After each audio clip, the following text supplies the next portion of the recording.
আল্লাহ পাকের অপরূপ সৃষ্টি হচ্ছে প্রকৃতি। প্রকৃতি দেখলে মানুষের মন একদমই ভালো হয়ে যায়, আমারও মন ভালো হয়ে যায়।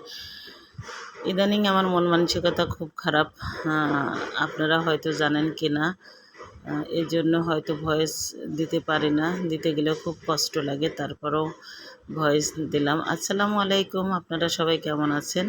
আমি আল্লাহর রহমতে ভালো আছি, যে অবস্থায় আছি বলবো শুকরিয়া। প্রকৃতির দৃশ্যগুলো আপনাদের মাঝে তুলে নিয়ে আসলাম। কৃষ্ণচূড়া ফুল দেখতে আমার কাছে খুবই ভালো লাগে, মনটা ভালো হয়ে যায়। মন ভালো নাই দেখে এই জন্য কৃষ্ণচূড়া ফুলগুলো নিয়ে ভিডিও ধারণ করলাম।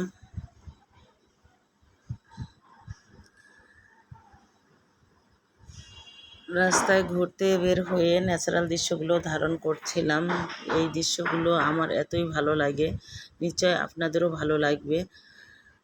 প্রকৃতির দৃশ্য ভালো লাগে না এমন মানুষ বাংলায় খুঁজে পাওয়া যাবে না। আমাদের বাংলাদেশে হচ্ছে প্রকৃতির দৃশ্য যেখানে সেখানেই পাওয়া যায়। আসলে মন থেকে দেখলে পরে সব জায়গায় পাওয়া যায়, শহর গ্রাম সব জায়গায়, তবে গ্রামের দৃশ্যগুলো বেশি আকর্ষণ করে আমাদের।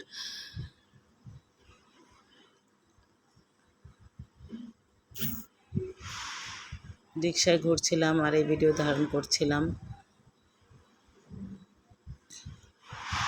এই ভিডিওটা আমার অনেক দিন আগের করা, বর্তমানে হচ্ছে তেমন কোনো ভিডিও করা হচ্ছে না।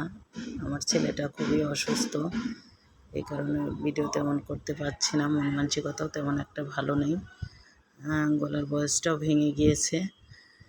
আমার এই ন্যাচারাল দৃশ্যের ভিডিও কেমন লাগলো আপনারা অবশ্যই জানাবেন। আপনারা খুব ভালো থাকবেন এবং আমার জন্য, আমার ছেলের জন্য দোয়া করবেন। আল্লাহ পাক যেন আমার ছেলেকে পরিপূর্ণ সুস্থতা দান করে। আল্লাহ হাফেজ। ভিডিওটি দেখতে থাকুন।